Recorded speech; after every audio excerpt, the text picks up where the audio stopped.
Il était une fois un garçon qui s'appelait Timmy.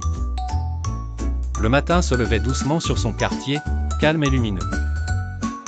Timmy marchait d'un pas léger, un sourire facile aux lèvres, saluant les gens autour de lui. Tout le monde le connaissait, son regard vif, ses blagues, toujours un éclat de malice dans l'œil. Mais derrière le rire se cachait un petit secret.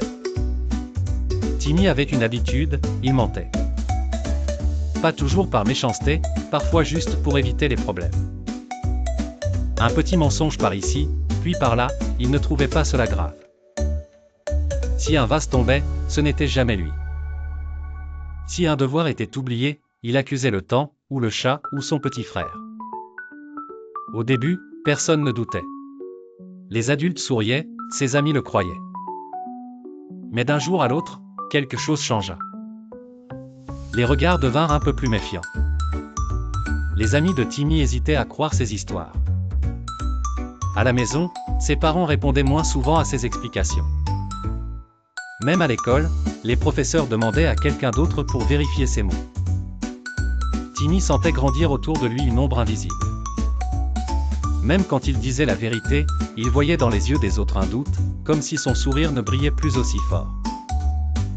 Un matin, dans la cour de l'école, la sonnette retentit soudainement. Un ballon s'écrasa contre une fenêtre, qui vola en éclats. Tout le monde s'arrêta, le souffle coupé.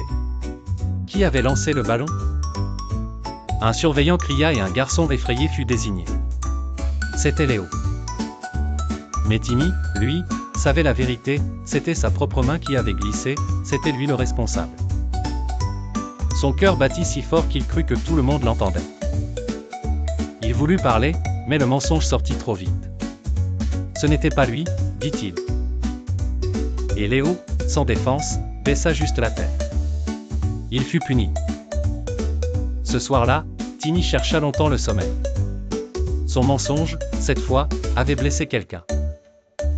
Pour la première fois, il sentit le poids de ses paroles, comme une pierre dans son ventre. Il regarda le plafond et se demanda si l'ombre du mensonge finirait par le recouvrir totalement. Le lendemain matin, Timmy n'avait plus le cœur léger. Dans la salle de classe, Monsieur Alain, un adulte gentil et sage, s'assit près de lui. Il ne cria pas, il n'accusa pas. Il raconta à Timmy qu'il y a très longtemps, il avait lui aussi parfois eu peur de dire la vérité, croyant que le mensonge pouvait le protéger.